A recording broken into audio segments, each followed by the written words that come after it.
Hello, Frog fans. Welcome back to Post Game Beers Podcast. We are in full preseason mode tonight as we bring you some exciting other team previews. That's what we're other talking teams. About. We're talking about other teams. We're not talking about the Frogs yet. And the reason we're doing that is we're saving the good stuff for last, right before the season starts. But we're the Lupton Drinking Club. I'm your host, Kyle Malloy, joined by my co-host Jacob Sailors. We've also got our producer Crazy Ray Cartwright, as well as Garrett Evans. Unfortunately, it's going to be disappointing to the majority of the people chiming in, but Martin Guerrero is not in attendance this evening. He's actually scouting some teams that we may play in the future. I think he's going to send that footage directly to Coach Sarlos. We'll see if that ends up benefiting the team. But that's where Martin is tonight. He's outside, doing some dirty work for the LDC. A little behind the scenes peek. I believe his direct quote was, "I'm going to give UCLA COVID." The secret weapon. Yeah. Right. Okay, I'm going to start off with this, fellas. Jacob, is it unreasonable to be this excited about Frog Ball as I am right now, of all the stuff that's coming out in national media about rankings, about, top, let's say 4 sophomores of the top 25. There's a lot of stuff coming out, and it's building my ego a little bit, and I need you to talk me down from that. Well, you know what? I can address exactly where this early enthusiasm is coming from. It's because the Chiefs aren't in the playoffs. Yeah, no Mahomes this year, so we got baseball on the mind. Baby. Hold up a second. The NFL is still going on? Yeah, right. I think now that I say that, like you asked that question that popped in mind, and now that I'm thinking about it, this is the first year of the LDC that you've actually had to pay attention to baseball in January. So now he's actually reading team previews. He's like, good point. D1 is welcome to the other side, Kyle. He's been rolling into the week because it's usually Super Bowl week or the week after whenever the baseball season starts. It's like, literally. Okay, tell me everything I need to know about Frog Honestly, Ball. I thought the college baseball season was March to June, and that you and every Northeast team. Literally, that's like when we talked to Kirk in game week of opening week, the first thing we talk about is the damn Chiefs in the Super Bowl from the day before. Going back, to answer your question though, it's gonna be. I can't wait to talk about this Frog team. I'm already. Full disclosure, I'm starting to get tired of team previews. We only have 3 more weeks of it before we get to talk about TCU. But man, my God, that last week of opponent previews, I'm just going to be really fighting to stay engaged. So let's talk to the viewers a little bit about why we're doing this. Like we've done this for the last couple of years, but team previews for a few weeks, then we go into offense, position players and pitching. Why are we waiting so long to kind of chat about those guys? Because we have 6 weeks before the season starts and we need content.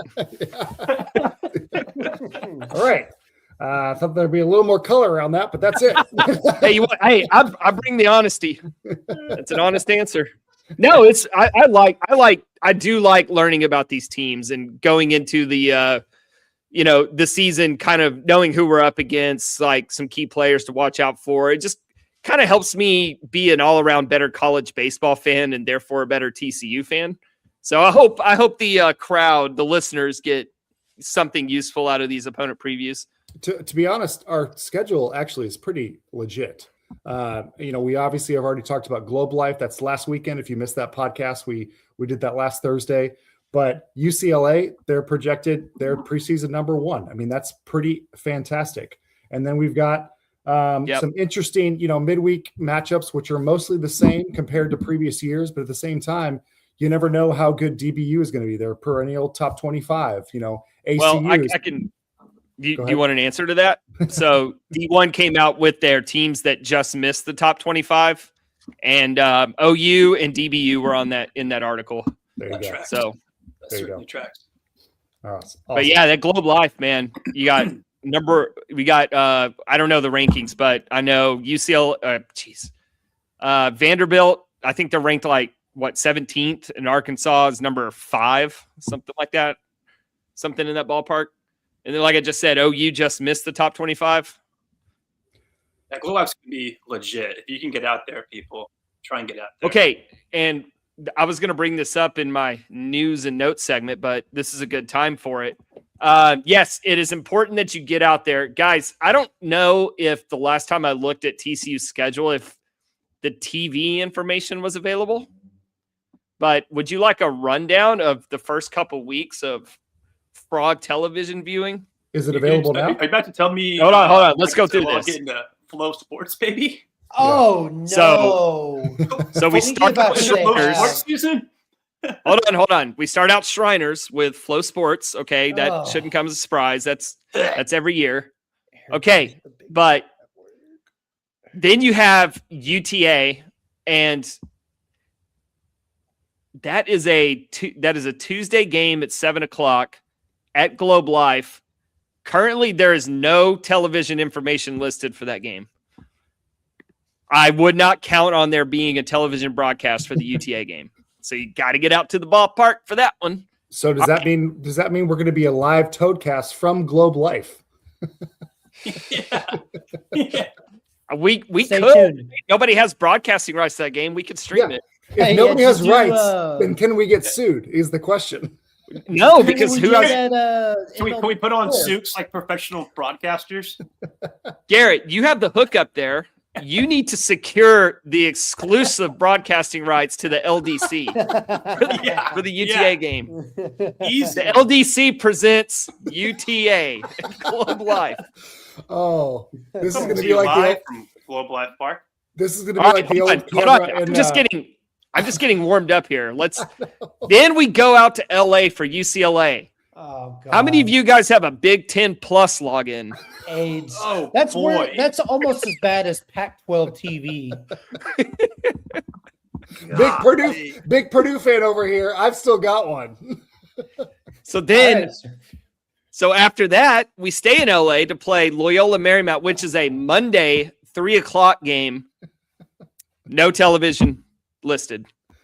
Oh, boy. So really, your first chance to watch TCU from your couch for free will be the home opener Friday, February 27th, damn near a month into the season. Not even for free. I You still got smell to a pay real for opportunity ESPN for Plus. you here, CW Network. Get on it. Oh, good point. Mama Yudi says Martin can stream the UCLA games, and only Martin gets sued. Yeah. You don't want Big 10 Plus coming after you and their team of lawyers. But on the 27th, that's a home game. So I know. a lot of people will be in attendance. Yeah. Well, what about the Arlington games? Jeez I mean, Louise. I'm saying the point here is if you want to watch TCU baseball, you better book your flights to LA and get out to the ballpark. There's a lot of protests going on in this country. I feel like we need to protest whatever deal is happening with this coverage, because we're not going to watch a game live for a month, fellas. MK saying, on TV. forget your No Kings protest. Now, the good news is the rest of the season looks to be on ESPN Plus. So, Okay. but Fire yeah, up Squeeze there's that. Play. Let's get Squeeze Play going. ESPN Plus, ESPN. Yeah, you're right, Jacob. ESPN Plus, the rest. Okay. So it's just that first 2-3 weeks we got to get through. And those are like number in- 20, Yeah, it's number really good 23, baseball. number 4, number 1, the country we're playing. It's I only, kind of like, love the best fact part. that I love the fact that baseball is like the virtual opposite of football, where you have like these, pancakes to open the season. Like they open up with top 5, top 10 teams. UCLA, I mean, they didn't know they were going to be number 1. They scheduled this years ago, but this is awesome for us. Dude, you want to see RP will not be a pancake- problem. Look at LSU schedule if you want to see teams that open up with pancakes. Yeah. Dude, Yeah. they're non-conference, and I say it every year. It's a bunch of nothing burgers until they get to conference play. All right. Trash. Let me get through some. So I have some more news and notes just to catch you guys up. Congratulations to the following Frogs for preseason All-American honors. You have first team outfielder Sawyer Strohsnyder, second team pitcher Tommy Lepore.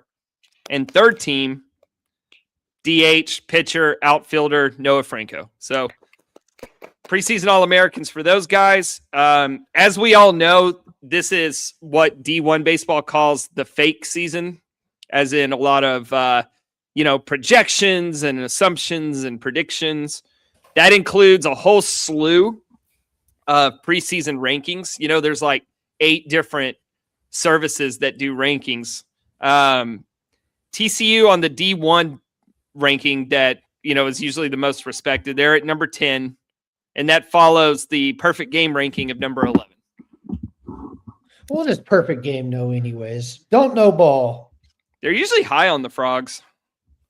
Where does Baseball America have our beloved Frogs? Not out yet. Oh. Arizona is the other Big 12 team ranked. They're number 22. And Respect. just missing was Arizona State. I'm really surprised. I can't wait to do the Oklahoma State preview and find out why they're not getting more talk. I think they're going to be good, but we'll find out. I think that's what surprised me the most about the 2 rankings out so far was the lack of other Big 12 teams. Typically, we've got 2 to 3, like 3 in every one of them, but this one, I mean, they're pretty low on the rest of the with teams. Tech being down, Oklahoma State, I think people are sleeping on a little bit, but you no longer have OU in Texas. Mm-hmm. Yeah. Kansas, dog. West Virginia. Big news of what's going on south of here. How does Magnolia Field sound to you guys? Shiplap. Yeah, it means they're going to Yeah. redecorate. Are you guys Chip and JoJo fans? I've never watched one of their episodes in my entire life, but I'm single Well, guy here. so I'll tell you this: when I bought my house back in 2018 or whatever, I was watching a shit ton of HGTV, like a shit ton, and I got real into Fixer Upper and Chip and JoJo. Make a trip down to the silos.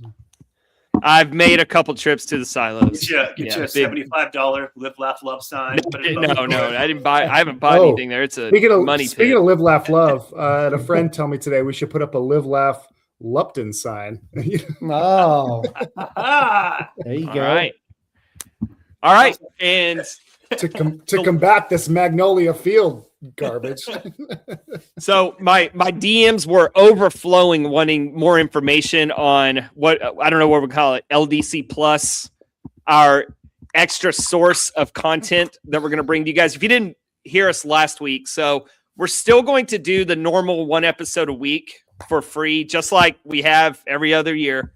But we're going to bring additional content behind a paywall and offer you guys a lot more content. We're brainstorming different ideas. We have, we're going to do a Big 12 pod. We're going to have articles, fun articles, analytical articles. Like Martin and I are coming up with a lot of different ideas we want to write about. We'll jump in with random podcasts when something's on our mind, just kind of going way deeper into TCU baseball, into Big 12 baseball, maybe national. How does this sound? How about Big 12 fantasy baseball? Okay, I'm intrigued. How Continue. do we execute this? Easily. Let me worry about that part. We're We're brainstorming. We're going to launch this hopefully in the next week or two. We're kind of shopping around different, services that'll execute this for us. So if anybody has any suggestions on, do we go with Substack or Patreon or whatever it is, we're going to do $6 a month, $1 for every trip to Omaha. And we really hope you guys will join us over there. We're going to make it worth your while. That's for sure. You'll get your $6 worth of content. I can promise you that. Do we have to present this like in Shark Tank? We have to present our ideas to a core group of investors. There's no investors. We just want $6. It's not 6 million. It's $6. I think the difference between our pods, just to be clear, is Monday we're going to continue the recap, right? But those are thoughts that we've had 24 hours to ingest and kind of get back out to you guys about like, hey, here's what happened over the weekend. But then Jacob and Martin are really going to spend some time over the next 2 to 3 days of thinking how can they give you better content about the teams that they played and are going to play for the rest of the season. What other things are happening in the Big 12 in terms of stats and players. And those are things we can't give you on a Monday because we don't have enough time. So I'm pretty excited for you guys to kind of I'm excited to chime in, and hey, I'll spend the $6 a month just to be a listener. So. Well, and so if you guys heard our deep dish pods last year, that's an example of one of the services we'll provide behind the paywall. And I'll tell you, the first article I'm going to work on is I'm going to do a regression analysis on teams that go to Omaha and try to compare and contrast, find similar characteristics on those teams, and then compare it to the TCU squad and just see, like, just based on history and the variables that are common with Omaha teams, how does this TCU team stack up? So that's an example of some of the research projects we're going to put on this LDC Plus. If you guys want to come up with a better name, I'm all ears. Oh yeah, that's right. Yeah, don't forget that. Travis. Yeah, MK promised feet picks. That is an important show component. Shut the dogs off, MK. Fellas, when you drop a dumbbell on your big toe, it's going to be black for a while. So I'm not going to post anything anytime soon. All right. Hey, let's stop for a second to acknowledge one of our sponsors, Anduno, a travel and recovery company. They have a duffel backpack, which is incredible. All of us have one. I've been using mine constantly every time I go out of town. Every day, baby. It feels bigger than a normal carry-on, but it's soft, and so you can stuff it into anywhere. Lastly, like we've said before, these guys are TCU fans, and so it's another reason to support these guys. Anduno, Anduno, pretty awesome company. They indeed are. Sorry, I was trying to pull up our rundown for tonight. All right, so for tonight, we've got go for it. So, just real quick, I'm going to produce on the fly since I was just talking a lot. Garrett, I will trade you your fourth spot of New Mexico State for my first spot of LMU. So you go first, and then I'll do LMU after Ray does Kansas. Does that sound good? Yeah, New Mexico State. Okay. Yeah. Do you want to start? On my notes. Sorry, MK, I didn't mean to step on your setup there. I just wanted to get that in. So teams we're going to preview tonight. First, we're going to talk about just a handful of teams, not everybody, but we did a couple last weekend. Tonight we've got Loyola Marymount.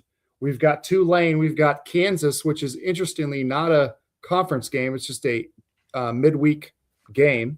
New Mexico State, UCF, conference series, and Texas Tech. Ray's going to finish up with Tech. I can't wait to hear about that because I think they're good. Oh, they're not going to be good. Okay, now I'm more excited. All right, guns are down. We'll start with Loyola, which is at the end of February, about a month from now, on the 23rd, midweek game in California, right after the UCLA series. All right, let's hear about them. You completely missed my trade with Garrett. That's okay. I didn't send back to you. I just said let's hear about it. We're jumping into the Aggies over at the Fighting Jerry Kills. Oh, we're jumping ahead. Okay, my bad. I traded the fourth spot for the first spot. I thought you actually traded teams. That was my bad. No. Okay. Just the order. You traded spots. Gotcha. Yep. All right. Cool. All right. Fighting Jerry Kill baseball. Last year was their second year of the Jake Angier regime. Second full season, and boys, it was a fairly stinky year for the Aggies. They finished 23-33 last year. In Conference USA, they were 11-15, so solidly on the lower half of the conference. They were a team that shows some flashes here and there.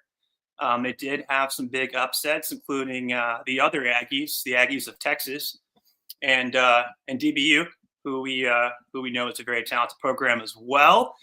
But again, they struggle with their consistency, particularly on the road. Last season, they were 9-17, and they were an even 500 at home. Anyhow, they missed the conference tournament last year. They pitching staff had a very high ERA. It was at 7.89. Offense was hitting 287. All in all, it was very much a rebuilding year for the Aggies, a program in transition, and it's a program right now that is very solidly still in transition.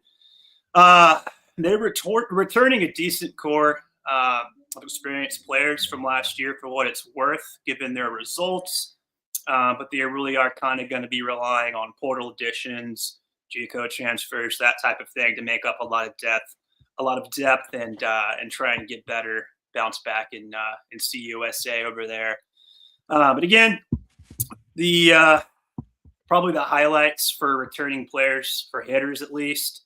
I got a kid who's a senior, Jonathan Clow.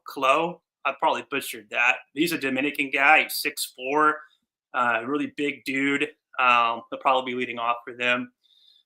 He's very talented. And then they also have an infielder who's another senior veteran guy in Camden Kaufman, a real versatile guy. We will certainly be seeing a lot of him when we play the Aggies. But they really have a lot they need to get better at. Like I said, they averaged 287. They had 52 home runs. Their objective here is essentially just to ramp up the production. Pitching wise, they return some depth to try and stable the ship. But with the results I had last season, there's really not much of an emphasis on returning talent for their pitchers. But they just they didn't rake in the type of returns they were hoping for. Like another team I'm previewing tonight is Tulane. Just a really, really awesome class of guys they were able to get onto campus to transfer into their program for this season, and it's really going to probably boost them quite a bit this season. Mexico State, not quite so. Again, some standout talent they've brought in, but this isn't a team you probably need to worry too much about. A guy will probably see pitch more than likely. I would assume it would be Colton Sneddon. He is from Treasure Valley Community College. Veteran edition, he had 13 appearances and 9 starts. He had 3 wins with a 5.24 ERA. Guys, there's just not much there with this team, unfortunately. So, like I said, Garrett, it's a lot of JUCO. It's a lot of trying to piece things together. Most of the guys we're going to see in their lineup are going to be JUCO type transfers. They got a multi-tool player who had pitched a little bit in the past, who's coming in from Oregon, named Tommy Maluski. He's a redshirt sophomore. But again, for the most part, we got a catcher from Cisco College. We got an infielder from Modesto Junior College.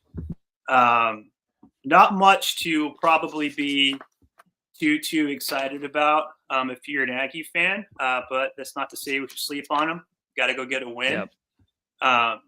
But again, not much there for a team that was pretty stinky last year and is in a position where they're doing their best. They brought in a lot of guys, but they're probably going to be fairly stinky again.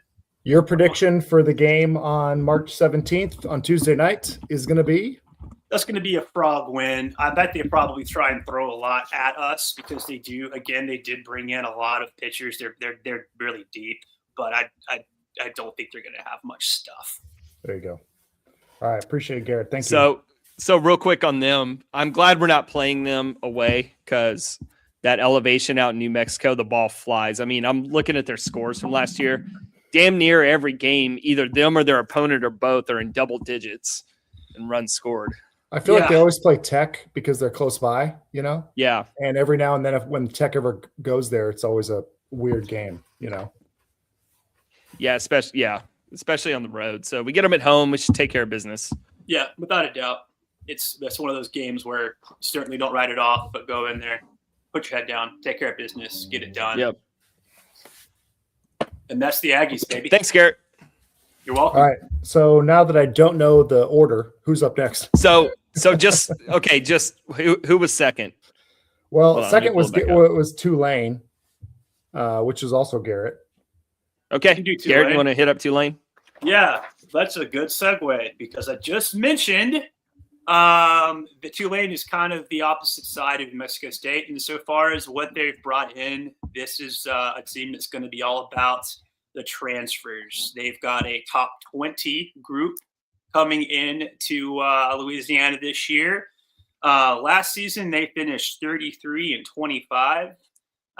They were 13-14 in AAC play. They made a heck of a run there in their tournament. They damn near made a regional, and they lost to the number 1 seed, UTSA, falling just short. But they do come back now this year with a solid core of returning guys, complemented by, again, a very strong class of guys they've brought in.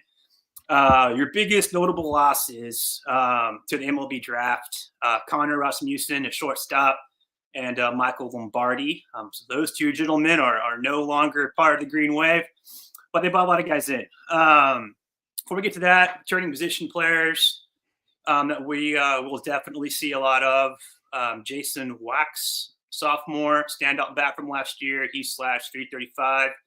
447, 479. His OPS was 937. A real top of the order threat from that kid. I'm going to butcher this kid's name. Kia Harrison, senior, veteran infielder. He'll play a major role for them again this year. More of their returning core, graduate, Matthias Haas. More depth and experience for them with him across the diamond in the infield. And again, another mix of guys coming back to the program, but I think they're what they're really more high on are folks they have brought into the program for this year. They bolstered their pitching specifically very heavily in the portal. One name that stands out was Jude Abadesa from the University of Connecticut. I imagine we will see that kid. I don't know if he will be in the rotation. He may be coming out of the pen because he does have some pretty nasty stuff, but he will be a name to look out for when we play Tulane. Let's see here. What else do we got on Tulane? Transfer standout. Yeah, Do you know the last time we played Tulane baseball? that's a great question. When was the last time we played Tulane baseball? Stand by. I got you. 2008. Oh, you Really? have it. It was that long ago, huh? Almost 20 years, 18 years. That's, I mean, yeah. Wow. I find that interesting considering they're in Louisiana. I know you would have thought we would have. Okay. But tell me why we played them in effing Minneapolis. Yeah. Oh, yeah. Look at Dude, what? that. Oh, God. Neutral site, obviously. Yeah. Okay. Gosh. You have to look that up later. Hey, if somebody in the chat wants to tell us why TCU in 2008 played Tulane in Minneapolis, had to be a tournament, but It has were they to be even a doing tournament. tournaments back then? Did they even have tournaments back in 08? Did Kirby Puckett throw out the first pitch? But it had to. No, have he was been still playing. It had to have been in their stadium, right? Because, like, why would you play in Minneapolis in March of Let's any- play in Minneapolis at source some all. more details on that. Dude, that reminds me like the last time TCU played up in Minneapolis, the season got canceled like 3 days later. Like Johnny Ray threw the game of his life, outdueled Max Mayer, who went on to be like a top 5 draft pick, and then the season got canceled. Tulane hasn't been to Lupton since 03. Do y'all find that weird? Feels I like do. that should be It a does sound kind of really common weird. opponent. I agree. Like, they're fairly close. I mean, we could still do a home and home with them. It's not that far away, you know. Hell, we played them non-conference and club baseball. Why can't they work it out in the big league? I mean, in 03, were we conference mates? There's a good chance. You're right, because Yeah. Conference USA, right? Would have been CUSA. Yeah, So CUSA. absolutely. Yeah. 2001 to 2005, we were Conference USA. So you're right. Holy moly. It's all, we're peeling back the onion, fellas. Yeah. All right, Garrett, anything more interesting about Tulane that you got to share? Yeah, not really.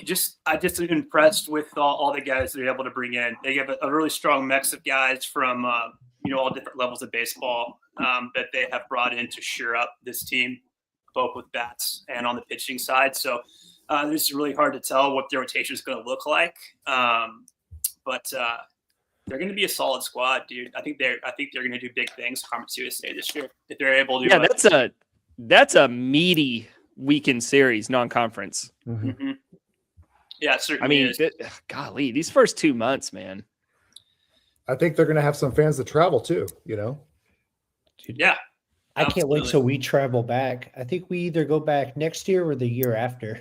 Do we To schedule New a Orleans. home and LDC home? road trip, New Orleans. Oh, boys.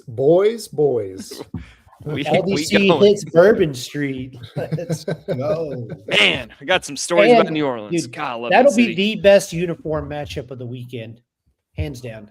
I love can see it. Tulane's uniforms. Even All the right. road grays are great. We've got a midweek one game against Kansas right after Tulane, or do we want to go backwards to Loyola? Jacob, what's the schedule here? Let's let Ray hit up his, and then I'll do Loyola. All right. Scrambling. So I'm just now looking at this Kansas squad for the very first time. And it appears to me that they were quite good last year. I think they were 43-17 on the year. I want to say, 43-17. And 3 of those losses came in Fort Worth at the hands of a crucial 3-game sweep by RTC Horned Frogs. I was thinking about that the other day because I was previewing. Who was it? Is it?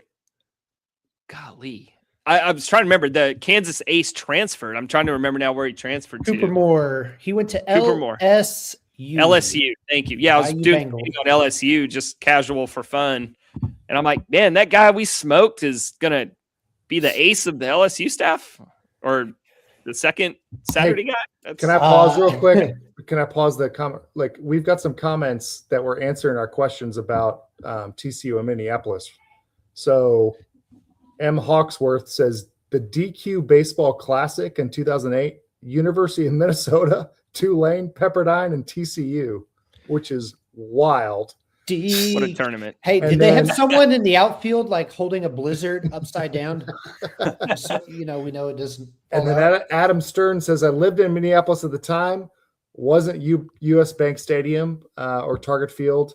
So could have been one of the last college games at the Metrodome. That's pretty awesome. Wow. Oh, dude, that's where they filmed the great baseball movie Little Big League. Now, Oh, I love that Classic. movie. Classic. where did TCU and Minnesota play in 2020? I could have sworn that was the Vikings Yes. okay. Stadium. Yeah, football Well, stadium. in the- Yeah. Okay. Because remember, So it that- had like the That's- weirdest outfield dimensions. That's US Bank, right? That's got yeah, be. U.S. Bank. Yeah. And They it played had it- like But the roof was closed, right? Uh-huh. It's yeah, always it was closed. yeah. It's gotta Okay. be. I was like, wait a minute. It doesn't make sense that was the Metrodome, but I swear it was like in a dome. Just but I guess not I as would. many- So Target Field doesn't have a roof, but the Viking Stadium does. Is that right? Yeah. Mhm. You don't need an outdoor stadium, and I mean, Well, I then- kind of wish they would. That's football weather. Yeah. Why did the Twins have an outdoor stadium? Because how are you supposed to get that gorgeous view of the Twin Cities backdrop?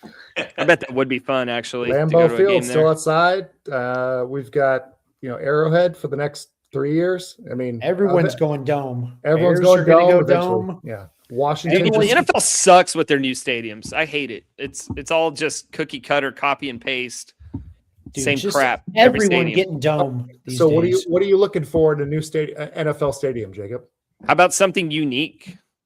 Have you Unique? seen those like AI model? Now, none of them are realistic, but they model the stadium after the team. So like Yes. the Buccaneers. Ah! So the Buccaneers Stadium, it looks like a Pirates Cove, right? Like the whole stadium is just I mean, they got a centered around Pirates the It's mascot. It's the Hey. Pirates of the Caribbean ride, but with a field in the middle. To the Buccaneers' credit, there is a giant ass pirate ship For now, if they were to build a new stadium, it would look like freaking SoFi. Yeah, or Probably. AT&T. Yeah. SoFi sucks. I blame So, Drake. anyways, back to His fault. Kansas. Yeah, so no Cooper Moore. Sorry, I was just that came to my mind. I was like, because we swept Kansas, and now that dude that we kicked his ass, and now he's going to go pitch for the defending Natty champions, huh? We did not. The dude you're thinking of, we did not kick his ass. But we beat him, We beat him. We kicked his ass. We punched him around a little bit. Okay. You either But lose because the ump screwed you, or you kicked their ass. That's it. But you're thinking of the thrilling, I think it was like a 14-1 Friday night victory, just a curb stomping. Yeah, Of that's Kansas? Yep. So on Yep. the mound is what they think is going to be their star pitcher this year, and Big Dom Vogel. I don't know how to say his last name. He's got a weird last name. Vagey, the guy from last year. Is that what you're talking about? Yeah, Vagey. Vagey. Okay, I had no idea how to say his last name. Well, listen to the deep dish sometime. Half listen. For a cool $6. Yeah. I Yeah. paid $3, so I only got half of it last year. Yeah, we smoked him. He returns. He's going to be their staff ace this year. He's good. Yeah, He'll except want- when he'll he want plays revenge. TCU. Yeah. He'll want revenge. They also return big time slugger. Now, I do believe this guy's good. Brady Bollinger. That dude's legit. He should have been a Heisman, Golden Spikes finalist last year. That dude's legit. Yeah. Now, other than those two players, they about replace everyone else. So I've never seen. So when looking into this team, right, it says they have like almost 30 newcomers to this team. Maybe not that high. Maybe on their roster. I was looking at Perfect Game, and I was like, well, let me see what Kansas is doing in the high school recruiting. This class, have you ever seen a team, a Power 4 team, take 2 high school recruits? Well, so I heard an interview with their coach, I think sometime last year, and he talked about this. He said, with the resources they have, it's hard to get out and recruit when you're in Kansas because you have to travel so far. So they've just said, you know what, we're going to build our strategy around the portal and get guys to come in here. And not just, hey, let's look at guys that maybe transferring from other P4 schools that maybe didn't get a lot of playing time, or, these quote unquote all-stars from G5, right? No, Yeah. They're built JUCO. They are. JUCO, Garrett was yeah. talking about how New Mexico State is built via JUCO, and they're JUCO warriors up in Lawrence this year. Yep. And Yep. really the last couple of years, that's kind of how they've built their team. I think Brady Ballinger was a JUCO legend. Hey, I have a question, Ray. You can start. This is a non-conference game. It's a midweek Shit, yeah, game. dude, It's I a just Tuesday, remembered that. It's a Tuesday game. It's not a series. Nope. So, Yeah, so we're not going to see Vagey. I just thought about that. let's, regardless of Vagey, how do these teams decide who to pitch? And then, I think the position players will relatively be the same, but this is different than every other midweek game that we play because it's, Last year we played Kansas State Yep. as a non-Big 12 But matchup. it was at part of a Global. weekend That was rotation, though. that was was part a of a Sunday. weekend. Right. So we still saw their, regular Sunday starter as did they for us. Dude, they're going to treat this, or I would imagine if I was a fly on Kirk Sarlos's wall the week leading up to this midweek game, that it's just a normal Tuesday. You're rolling out whatever your game plan has been set for Tuesdays this year.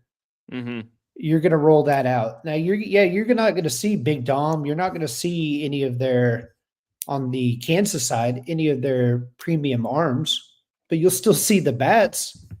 I'm going to push back on that because the weekend before they're playing St. Thomas, which I'm not even sure what team that is and where they're located. Hmm. And so who knows if they're going to save somebody from Sunday to pitch on Tuesday. They I won't. wish They they won't do would. that. They wish won't they do that. would. And, well, because I'll tell you why they won't. Because they're not looking at it from a standpoint of, all right, we need to win this Tuesday game. They're trying to get their regular rotation going. Because MK, if you save somebody from Sunday, pitch them on Tuesday, now you're losing that guy for the next weekend. You can't use them on Sunday the next weekend. Well, They don't- they- well, I mean, like a Friday or a Saturday. I mean, that's still only like 3 or 4 days rest. Our guy Adam Stern chimes in again with some help. Again, St. Thomas, Minnesota. Big Minnesota guy. Love it. Like, MK, what you're talking about doing is something you would do in like a regional.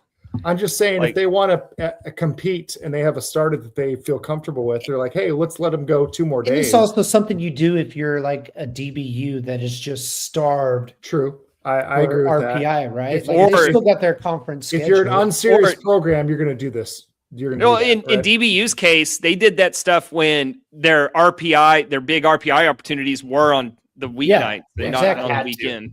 All right. So Quickly, another couple of names to look forward to offensively because, pitching, who knows what we're going to see. I mean, I Yeah. couldn't sit here in the middle there's of no January point in trying to preview. and for try to week tell you games. what arms they're going to throw, right? I just No. know Big Dom's good. But they do have this Daryl Orsi. Oh, man, I am terrible with pronunciations. You want to hear a joke? Like, you want a funny, short YouTube series? Have me try to read names. Dude, why is college baseball so hard with names? It's crazy. But this dude was legit last year, hit 330, 24 extra base hits. I mean, Kansas also last year, they smoked the crap out of the ball. I think they had like 100 plus home runs. That was Yeah, a good hitting no, team they- last year. So- They did a lot of that damage at home, though. Yeah, I mean, they do play. I love who is there's some Twitter account that's been going around the different conferences of baseball and putting together like a short video of each team's field dimensions. Oh, yeah. And then it gives like the total square footage of like their entire outfield. And what most notably stood out to me is like Tennessee's, right? And Tennessee's a joke, dude. they're It's such like a joke. 80. I want to say it was either 83 or 85,000 square feet in the outfield. And most of your legit ballparks are like 95 to 100,000 square feet in their outfield. I think TCU is around that 95 to 96,000 square feet. I saw that and I was texting Martin, and Wake Forest was like the ACC leader in Oh my Cracker Jack. goodness. Yeah. I was like, remind me to never take seriously a slugger from Wake Forest again. Like, I don't care. Unless Like, his name you're is gonna the get that joke awkwardly of- named Nick Kurtz. That dude's legit.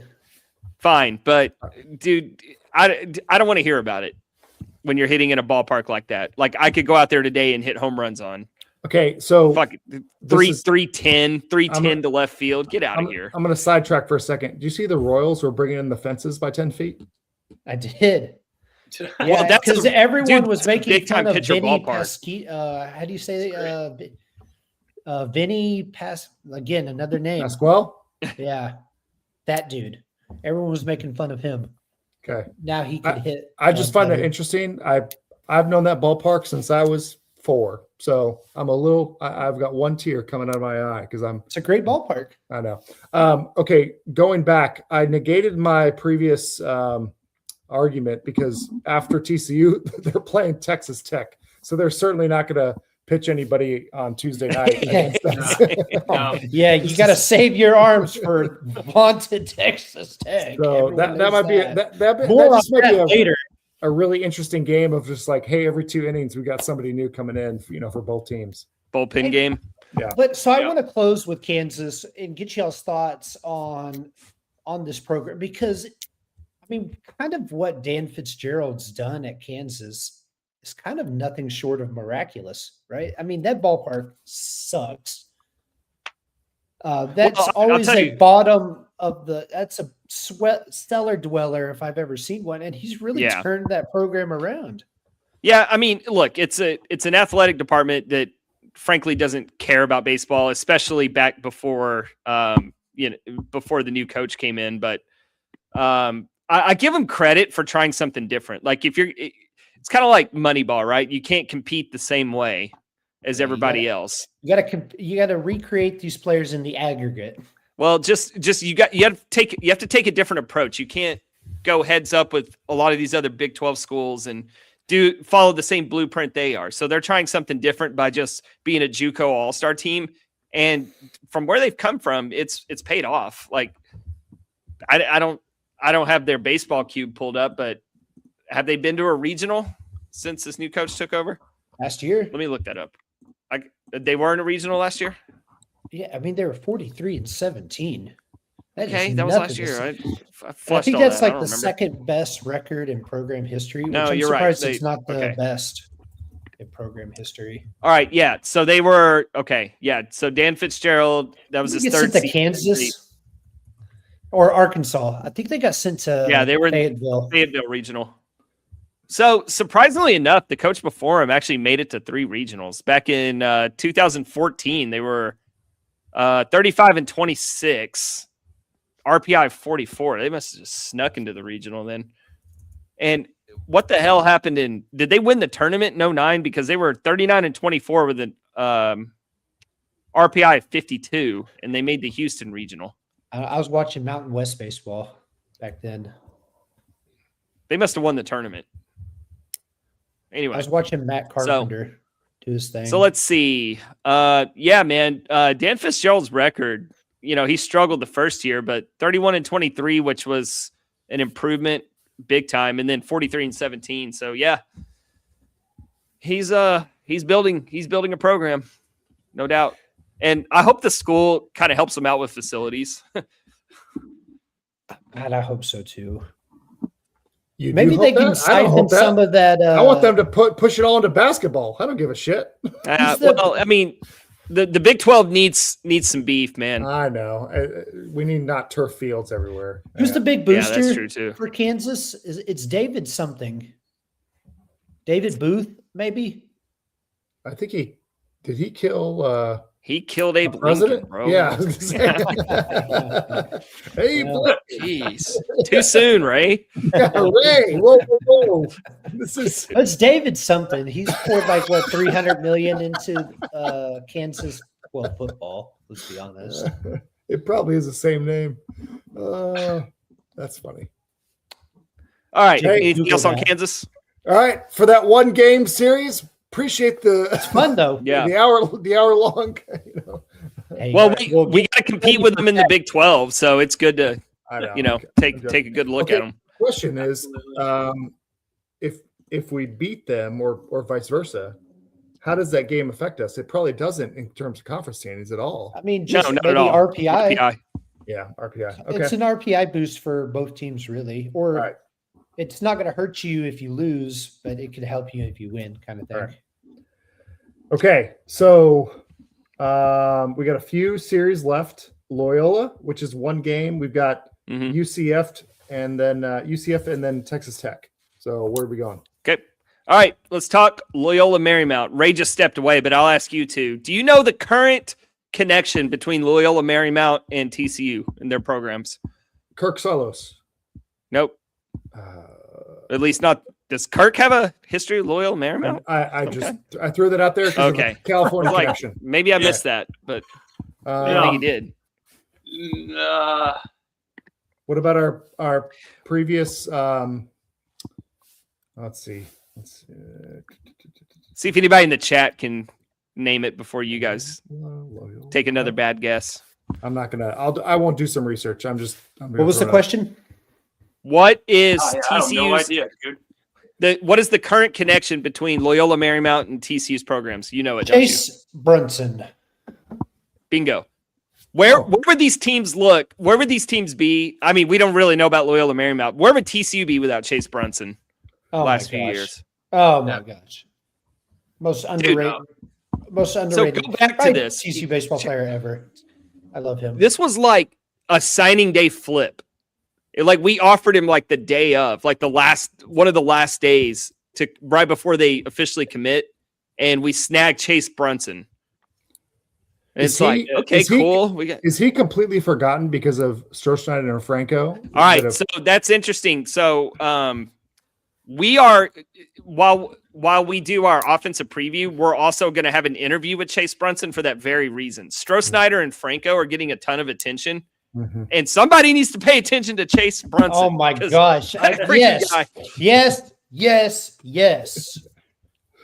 Hey, do you know why? Do you know kind of the reason why he flipped? So I was talking to Martin about it, and I was like, why did you guys talk about the same thing? Yeah, we had like an hour long. Basically because he's a right-handed center fielder, and or like an outfielder, and there's a ton of guys like that are putting up monster home run numbers.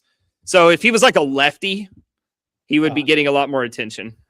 He'd be 1-1. But no, I mean the reason he flipped is because Loyola Marymount fired their coach left. Oh, is that the reason why? That summer, yeah.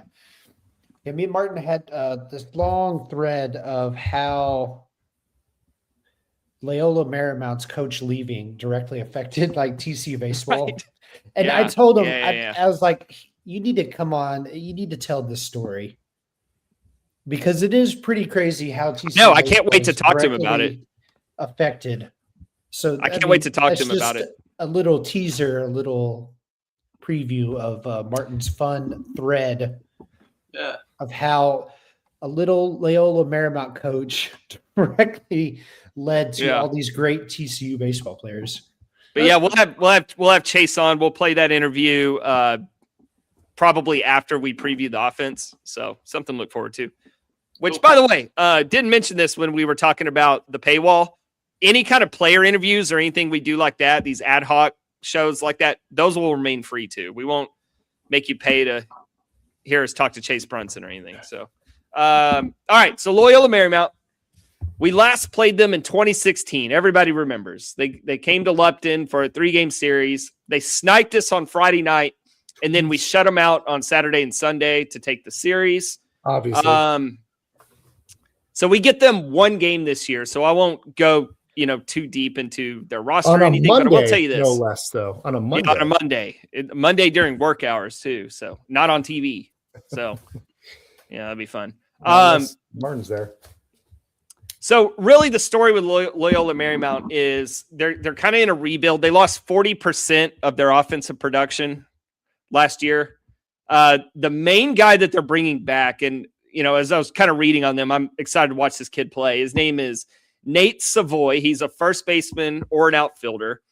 Last year, he hit 20 home runs with a 1.059 ops. So he's kind of the star of the team. They have a couple other guys that, chip in, but to watch him 1 game, I'm keeping my eye on Nate Savoy.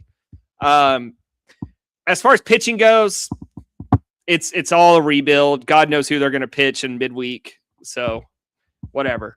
The real interesting note on LMU is their recruiting philosophy. They target 2-way guys, and it's weird to see this. Like, I don't know if it's Otani or what, but you're seeing more and more 2-way guys, like guys who pitch and play the field. Like TCU has 3 on their roster right now. Did y'all know that? I can name 2. I don't know if I can name. Yeah, maybe the third's a mistake. But remember, Trevor Baumler's an outfielder. Baumler can play, and I know Franco. What about? Yeah, what about Lewis? I may have been mistaken on the third, so we'll just keep Lewis pitch. But no. Who? Lucas? Franco? Yeah, Lucas Franco. Yeah. And she combine. I don't think so. Well, maybe if you combine Luis Rodriguez and Lucas Franco, Noah Franco. Yeah. I bet he could pitch if we let him try. Anyone can pitch. But, heck. So Jack Caglione won the Golden Spikes as a 2-way guy a couple years ago, and he pitched against us in Omaha. And Loyola Marymount's like targeting these guys. They're bringing in 12 new guys from the recruiting class, and a good number of these are like 2-way guys. So that's an interesting recruiting philosophy, because you're saying, hey, we'll use you both ways, and these guys Right. want to play both ways. Right. Dude, it makes me think. I wonder if that's like a West Coast kind of philosophy now, because you remember when we played San Diego last year? Yeah. They had a ton of two-way guys on their Wasn't team. Redmond the Could have been Redmond. I know Beltre's son's a two-way kid. yeah. Where did Redmond go? Didn't we just talked about him last week? Did he end up at Garrett, look that up for me. Where did Redmond go? I can tell you right He's- now, I don't know. He's the ace of damn Garrett, Martin preview. Hey, last week. research department, get on that. Shit. I don't know. Doesn't matter.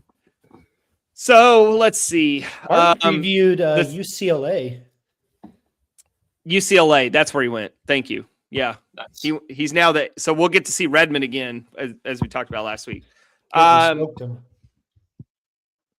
Yeah.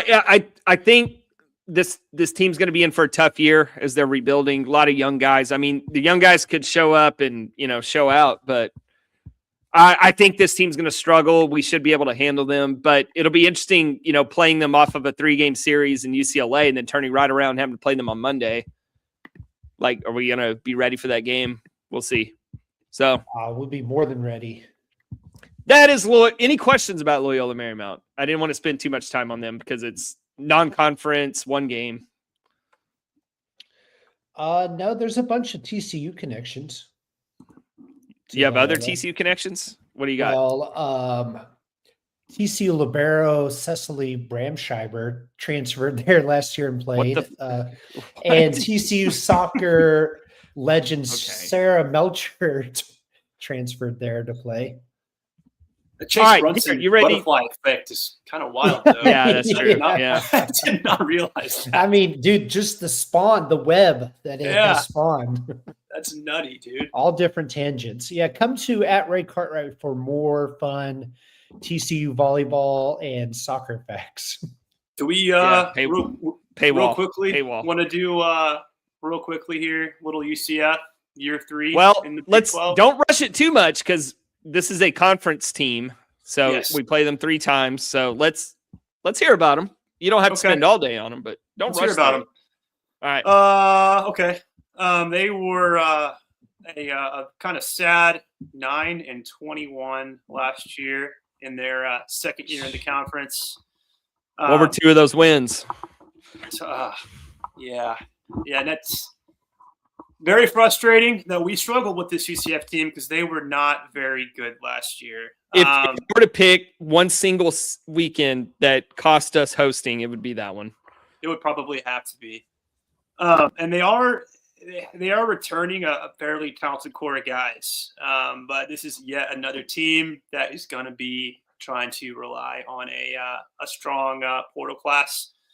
I think I saw they were ranked around, 24th or 25th for the class they brought in. So, Hey, Garrett, quickly. yo, I wonder if that's something you can say about most teams going forward now I in feel this like era that's of the case, college man. baseball is that, hey, they're going to X team, especially kind of a bad team, is going to rely heavily on this portal class. yeah, I think it's just the new norm. Like, they always say, oh, well, COVID's just our new norm. It's just the new norm. Well, the transfer portal is our new norm. Absolutely, and that's certainly what they're looking to do in Orlando. I only wrote down 2 names for returning hitters. Andrew Williamson, outfielder, was a star last year for them, and then Amez Ross, senior outfielder. So those Andrew 2 guys, Williamson, total stud. That Yeah, guy can play baseball. he's a beast. He'll be someone to look out for this series. But again, outside of those 2 guys, offensively, we're looking at for the most part, a bunch of new dudes from the portal. Rotation standouts for them. Camden Wicker, he is a right-handed pitcher from Wofford. High upside guy with weekend experience. The dude is 6'7", so he'll probably be he'll probably be in the rotation. Another standout guy, Braden Smith. He's from Maryville, D2. He posted a 3.52 ERA with 79 Ks and just 16 walks in 76 2/3 innings pitched last year. Got a fastball, tops out around 96, 97. We will probably be seeing that kid over the weekend as well. Picked up a right-handed pitcher from South Carolina, Roman Kimball. Obviously, SEC arms is always going to be something Protem is excited to get. But he's a veteran presence. Wouldn't be surprised if maybe he is Friday night. Morgan CF offense, again, what you just mentioned, Ray. We're talking a lot of dudes they've kind of brought in here. Landon Moran from Stetson, great contact guy. He'll be an everyday guy. What he slashed last year, 268, 398, 395 with 5 home runs and 41 RBIs. They got a good outfielder out of South Alabama, expected to make a big difference in the middle of the order. They've got a first baseman from Florida State, Mr. James Hankerson Jr., and they got a really versatile guy with some power from Lamar in a senior, Zach Skinner. He may catch or play the infield. All in all, it's a athletic group. They do certainly have home run potential. We know that from some of those guys, particularly the dudes who are returning from last year, and they're optimistic for Big 12 this year. They're projecting 14 to 16 plus conference wins. They think they've got a chance to make a regional this season. They think they're going to make some noise. That is mighty strong. That's drinking. That is UCF writers at their best. I don't know if I agree with that type of that high of a praise, but I also know this team. Hey, man, so I'm not writing them off.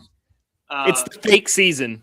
Everybody gets to be optimistic. Exactly, and they got a good coach. They certainly know what they're doing. He has a good staff put together out there in Orlando.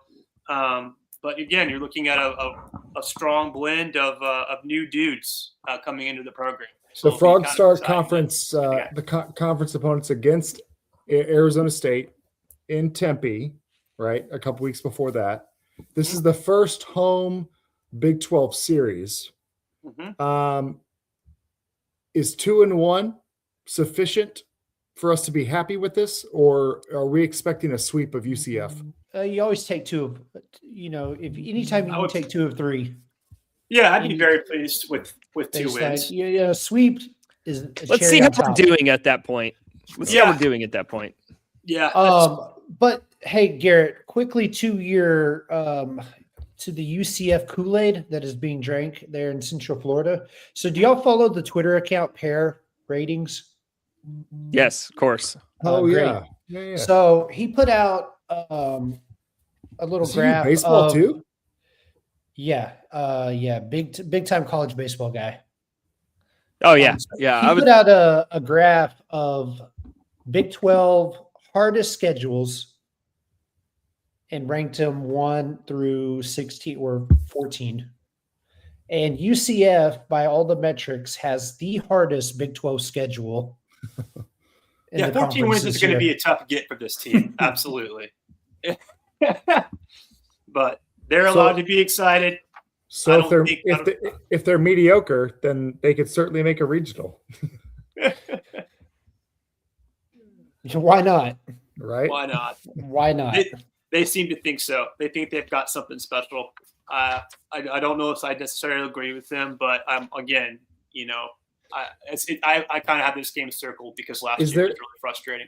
Do we know if there's a UCF pod that's dedicated to baseball? I don't know. I know they have some guys to do some pretty good football pods. I imagine those dudes might do something with baseball as well. I mean, if there's a UCF baseball pod, I feel like we have to connect because these guys would be intense about it. Yep. Absolutely. I want to hear how much Kool-Aid they're drinking. Yeah, exactly.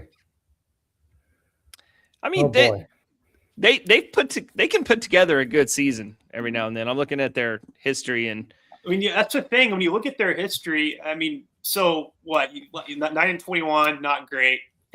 The year before that, 14-15, 12-12, 14-10, 18-14, Was it 15-3. Mason Plumlee, was he a big UCF player? There was a guy that played quarterback, and he played baseball that was pretty good.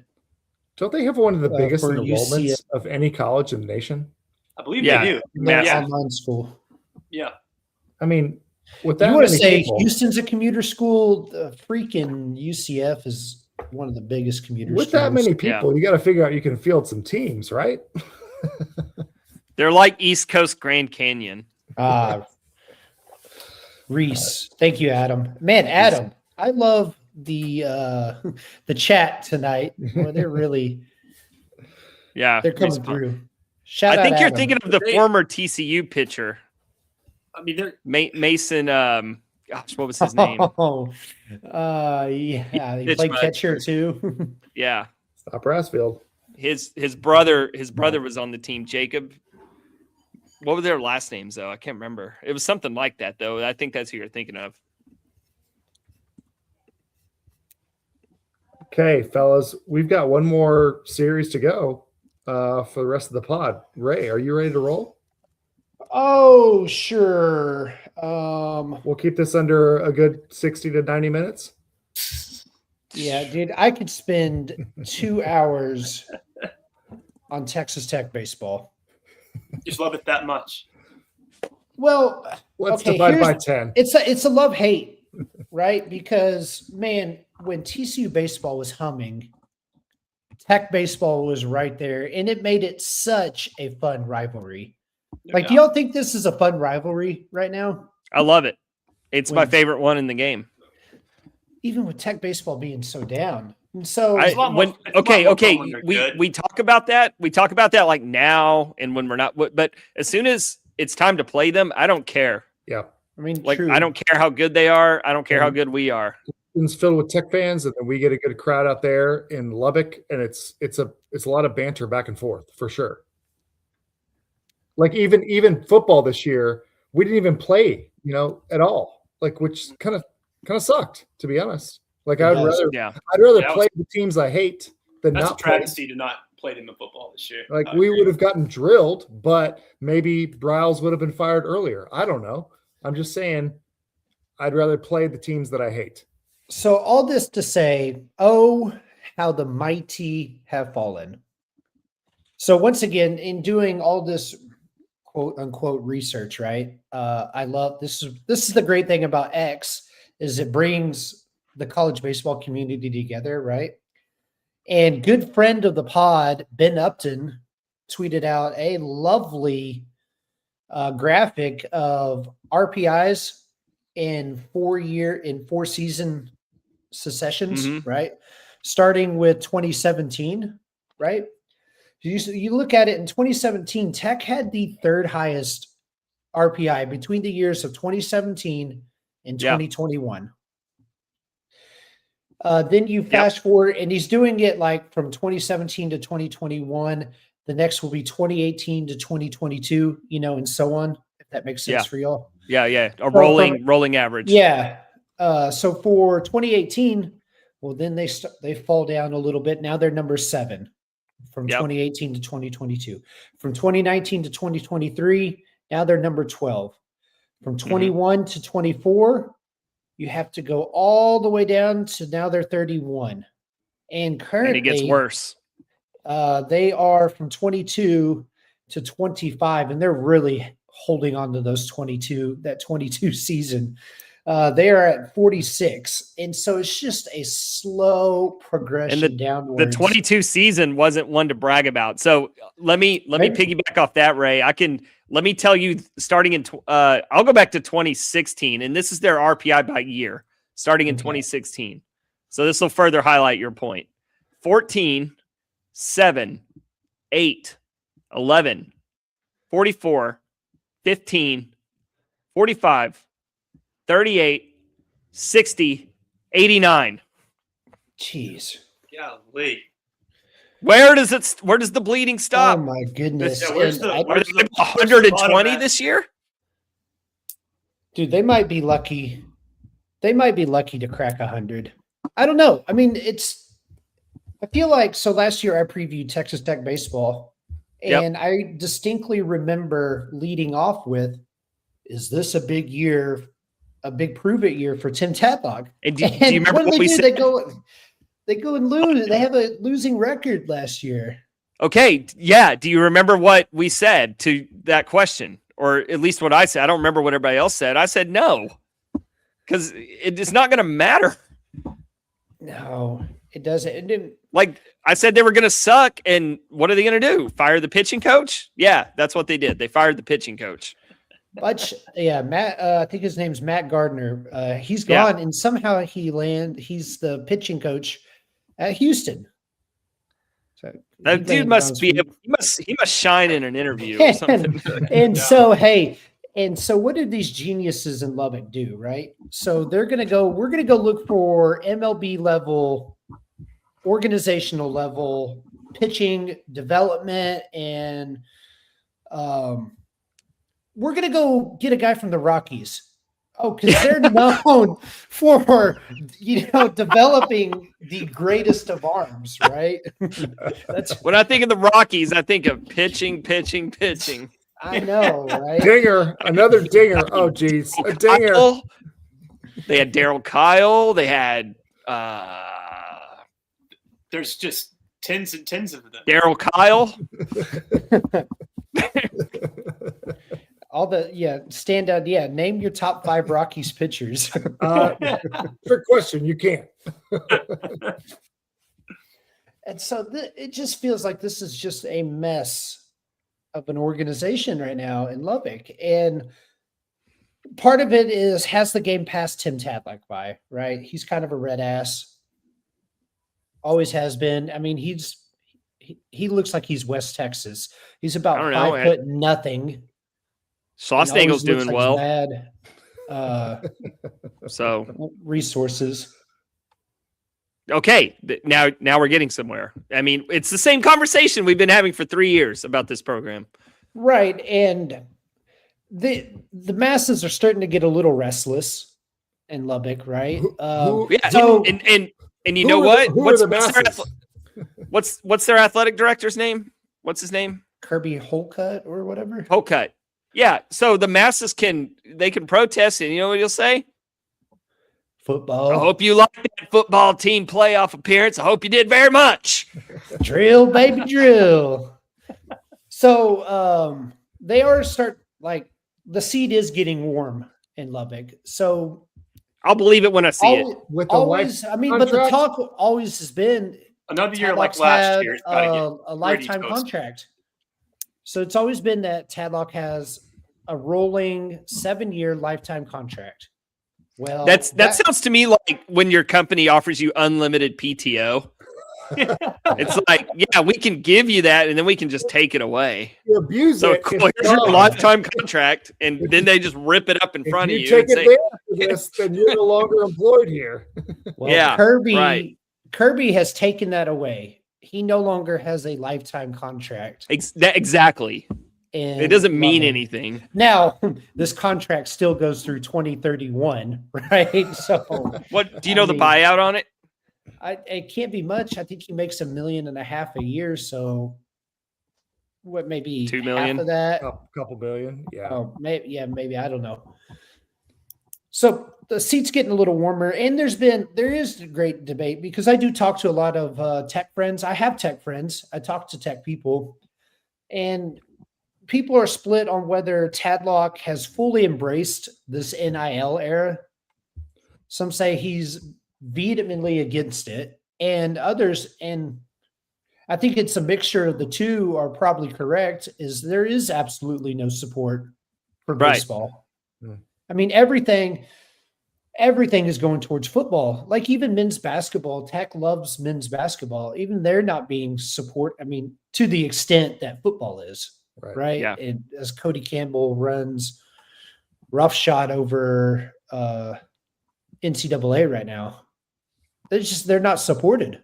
It's interesting because Buddy has been very specific about which sports will be supported Mhm. with NIL, and he includes obviously the big three, baseball included, but he also talks about specific women's sports, and then he doesn't include other sports that we know are not going to make money for the program. But he says those out loud versus Holcutt, which I don't remember any speech he said about. Oh no, dude, we've talked about this. Like the reason we predicted Tech's downfall is because they came out and said we are a football and basketball school. Jeez. But I can certainly see like your Cody Campbell oil money guys of the world, who I'm sure a lot of them are baseball fans, can turn their Sauron's eye upon the baseball program. I don't think he gives a shit about baseball. Well, I mean, I'm just thinking maybe him not specifically, right? But if you have another year like last year, they have enough, West Texas baseball dudes out there who could pump something back into it, breathe some life into it. Hasn't happened yet. Why wouldn't they do anything after the way last year went? I mean, that was like their first losing year. Tadlock starting in 2022, dude, they limped into those regionals in 22 and 23, got their doors blown off, and didn't even come close to sniffing the tournament the last 2 years. Yeah, exactly. I mean, I don't know what you do with it. This program's a mess, but I mean, they still. And to kind of highlight this, I thought this note was funny, and. So you know how whenever we're researching these schools and all that, we love D1 baseball. Shout out Kendall and their fall previews. I mean, they really do lend a little bit of insight to what the team's going to look like for the upcoming year, right? It's a great resource for sure. So the leading headline for their first paragraph of really diving into Tech. And I feel like you could just copy and paste this every year. Pitching staff has options, but uncertainty. I feel like that's the story every year with Tech is, okay, yeah, they've got some dudes, but. Sometimes they hit. There were some years where they could pitch. Dude, I mean, like Mason Molina comes to mind, right? Mason Molina was a really good pitcher, right? He was very good. They have a guy on their staff, and how many times have you seen this in a player's baseball career? He starts off with the university, transfers to JUCO, plays 2 years at JUCO, and then comes back to the same university. You ever see that? I'm not sure I can name anybody, but that is a route. Like if you could tell it's just not working out at that level, then you go down and develop and come back. And then come back to that. But often you don't come back to that same school. Yeah. Okay. That might be odd, but sure. And so that's the route 6th year senior Ryan Free has taken as he embarks in his final year with Texas Tech base. Because I feel like that dude's been around forever. I love hosting Tech at Lupton. I love it. There's a lot of Tech fans. I get it, but it's one of my favorite series every year because it's tough. It's a tough one. They always seem it's a ton of fun, man. So quickly, their offense will be okay. I mean, but Tech always has a good offense, right? Yeah, you're right. It's copy and paste. The fences in. The fences in. A decent offense. I'm going to fact check this. Like, yes, your overall point stands, but I really want to see. I remember them last year, I think, struggling. So stand by. I think keep talking, it was more pitching. So anyways, Tracer Lopez is back. That's a name that may sound familiar. I was surprised they were able to hold on to him.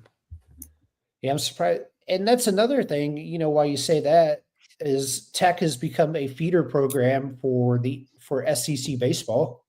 Yeah, specifically Arkansas. Arkansas and Texas A&M. Yeah. Go on. What specific people? Gavin Gash, he's at A&M.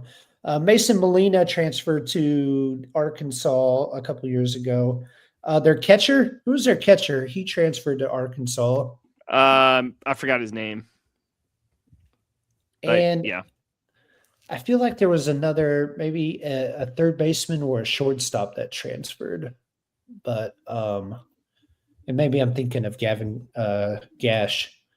Cash is Cash, right? Cash. Is it Cash or Gash? I thought it.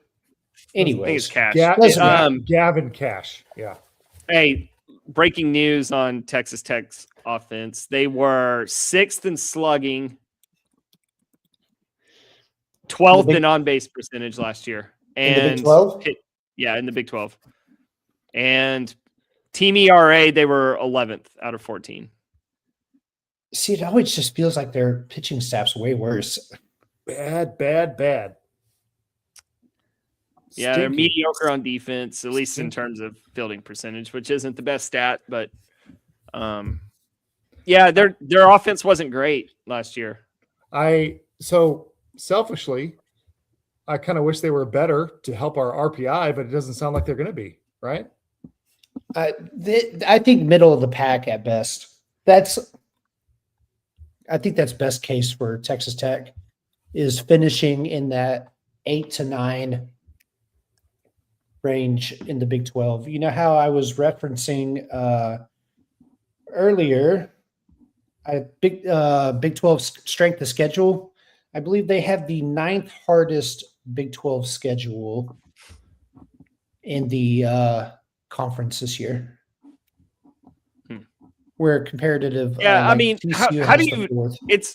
Isn't it really hard to really know? Like, Yeah. I mean, it is because season I mean, talk. you're just. You don't know till the end of the season how hard your schedule was. I mean, going into Basically, the yeah. season, like, I mean, you can do the same thing with football schedules, right? Right. I mean, you don't know, Right. but you're just using kind of old data or whatever. You're doing your best to project, but with the Big 12 specifically, it's just really hard to know. Quickly, they had one player really come onto the scene last year, Logan Hughes.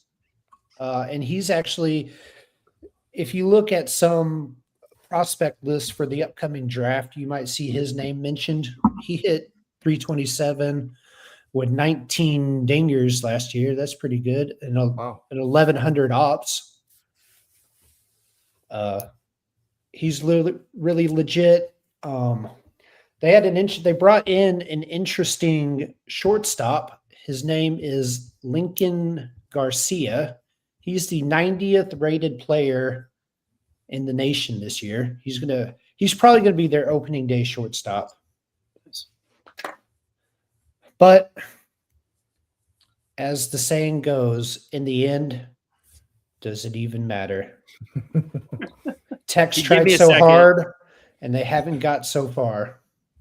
If you give me a second, I can give you all the recent Tech guys that have transferred out and where they went. Do we care is the question. I think you Well, should. we were trying because to I figure think that it's out a second ago. TJ Pompey to Arkansas. TJ Yep. Pompey's one of them. Yep. Man, Pompeii. Tough scene over there. Real tough look for Pompey. Getting, covered in ash. That sucks. Well, Yeah. is it better than getting smothered in ass? Is it better than living in Lubbock? Yeah. Other Forget it. all right. Other previews we have before we get to the good stuff. We've got Kansas State, Arizona, Baylor, Houston, Oklahoma State, which should be fun, and West Virginia. A lot of good teams, or hopefully better teams than Texas Tech coming up. Ooh, I wonder which one of those schools is mine. I have no idea.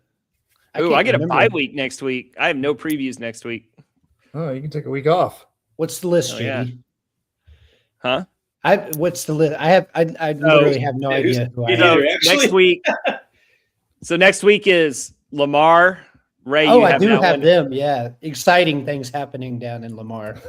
Martin will take Arizona State and Kansas State. Garrett will have Arizona and Tarleton, and then Ray, you have Baylor. Sweet. Oh, Chip and Joanne. And then the final week will be Ray, you have Houston. I'll take Oklahoma State. Garrett has Utah. I have West Virginia. Martin has Cincinnati, and then I have BYU. So Cool. Oh, fuck Houston. that's then we'll do our pitching preview and lineup preview will be the week before opening day. We'll do both of those episodes that week.